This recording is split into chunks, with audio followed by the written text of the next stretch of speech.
ஆனா அவர் இன்னொன்னு சொல்லுவாரு, இந்த வீட்ல நான் என்னவா இருக்கேன்? என்ன இம்பாக்ட் கிரியேட் பண்ணியிருக்கேன்னு யோசிக்கிற இடத்துல, அந்த கேள்விய நீங்களே உங்களுக்குள்ள கேட்டுக்கோங்க அமித்னா, அப்பதான் அவர் பதில் சொல்வாரு. நான் டெய்லி வந்து பாரு கிட்ட உட்காந்து பேசுறேன்.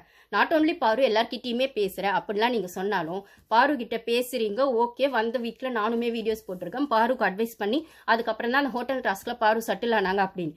ஒரு விதத்துல அதுக்காக பெஸ்ட்ல கூட பாரு தன்னை சொல்லணும்னு நீங்க ஒரு கேம் ஆனீங்கல்ல, அந்த இடத்துல பாரு சொல்லுவாங்க, அது என்னோட கேம். ப்ளஸ் வந்து எனக்கு இந்த வீட்டில் ஆல்ரெடி நான் அதை பற்றி டீட்டெயிலாக சொல்லியிருப்பேன். கயாஸ்லாம் இருக்குன்னும் போது அப்போ தான் அவங்க பிரஜனை பெஸ்ட்டு சொல்லி இவங்க சொல்லியிருக்க மாட்டாங்க. இவரை சொல்லணும்னு இவர் ஒன்று பண்ணாருன்னு சொல்கிறார்ல, அது அந்த கிரேம்க்கு சரியாக வராது. மேபி பாருக்கா அது தோணி சொல்லியிருந்தா அது ஓகே. ஆனால் அது சொன்னதுனால மட்டும் அவங்க சேஞ்ச் ஆனாங்கன்னு அவங்க மைண்டுக்குள்ளே ஒன்று இருக்கும்ல. இல்லை இந்த கேம் பெர்ஸ்பெக்டிவை எப்படி கொண்டு போகணும்னு அவங்க ஒரு ஸ்ட்ராட்டஜி வச்சுருப்பாங்கல்ல. உங்களோட ஒப்பீனியனை கேட்டாங்க. ஆனால் அவங்க அதை தான் ப்ரொசீட் பண்ணாங்களா, இல்லை அதுக்குள்ளே அவங்கள்தான் வச்சாங்களான்றது அவங்க ஒப்பீனியன். ஆனால் நீங்கள் நான் இது பண்ணதுனாலே நீ எனக்கு இது திருப்பி பண்ணணும்னு இருக்குல்ல, அது அந்த கேமுக்கு சரியாக வராது. அது வந்து திருப்பி ஃபேவரட்டிசம்குள்ளே தான் போயிடும், இல்லை ஃப்ரெண்ட்ஷிப்குள்ளே போயிடும். கமருதீன் சொல்கிற மாதிரி தான், நான் வந்து உனக்கு எவ்வளோ சப்போர்ட் பண்ணியிருக்கேன், அப்போ நான் ஒரு ஸ்பூன் கீ எடுத்தால் நீ அதை போட்டு கொடுத்துருவியா அப்படின்னு சொன்னால் அது சரி கிடையாது. அதே மாதிரி குரூப்பிசம்குள்ளே அதே தான். நாங்கள் ஒருத்தர் நம்ம அவ்வளோ அனந்தம்பியாக பழகிறோம். நீ என்னை நாமினேட் பண்ணுறியா, நீ நாமினேட் பண்ண நீ எனக்கு அண்ணனே கிடையாதுன்னு ரம்யா எத்தனை இடத்துல சொல்லியிருப்பாங்க. நாமினேட் பண்ணுறவங்களும் அண்ணன் கிடையாது. விக்ரம் நாமினேட் பண்ணால் விக்ரம் அண்ணன் கிடையாது. சபரி நாமினேட் பண்ணால் சபரி அண்ணன் கிடையாது.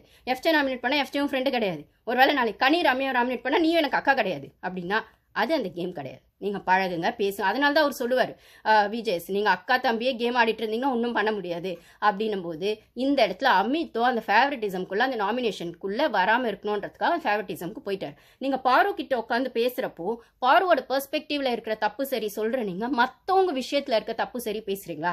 சபரி செஞ்ச தப்புன்னு பேசுனீங்களா? விஜய் சொன்ன மாதிரி அன்னைக்கு அந்த கேம் அக்ரெசிவ் ஆடும்போது.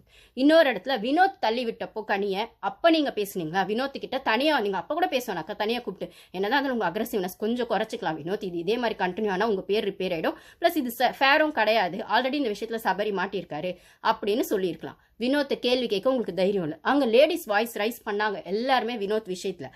சாண்ட்ராலேருந்து திவ்யாலேருந்து வினோத் வியானாலேருந்து பாருலேருந்து எல்லாருமே ரைஸ் பண்ணாங்க. ஆனால் கனி ரைஸ் பண்ணலைன்ற ஒரே காரணத்துக்காக வினோத் செஞ்சது சரின்னு ஆயிடாது. வினோத் தள்ளி தான் விட்டார், அவர் அக்ரெசிவாக தான் விளையாடுறாரு. டாஸ்க்குன்னு வந்து அவர் வெறியோட தான் இருக்காரு. மேபி அந்த இடத்துல பாரு இருந்தால் இன்னுமே தள்ளி விட்டுருப்பாரு அந்த வெஞ்சன்ஸில். ஆனால் கனி இருந்ததுனால இவருக்கான அந்த இவரையும் அறியாமல் இருக்க அந்த டாஸ்கோட வெறியில் அது நடந்துருச்சே தவிர இன்டென்ஷனாக பண்ணாரு நானும் சொல்லலை. ஆனால் பாரு இருந்ததா கண்டிப்பாக இன்டென்ஷனாக கூட பண்ணியிருப்பாரு சபரி மாதிரி, அது வேற கதை. பட் ஆனால் அந்த இடத்துல கனி வாய்ஸ் ரைஸ் பண்ணாததுக்கு காரணம் அவர் வினோத் வந்து அந்த குரூப்பிசம்குள்ளே இருக்காரு. அவர் ஓட்டு முக்கியம். அவரையும் இந்த குரூப்புக்குள்ளே 10-11 அந்த பெரிய குடும்பம் இருக்குல்ல, ஜாயின்ட் ஃபேமிலி, அதில் அவரும் ஒருத்தராக இருக்காருன்றதுனால அண்ணனை மாட்டி விடல, இல்லை ஃப்ரெண்டை மாட்டி விடல, இல்லை வினோத் சாரை மாட்டி விடல அப்படின்றதுனால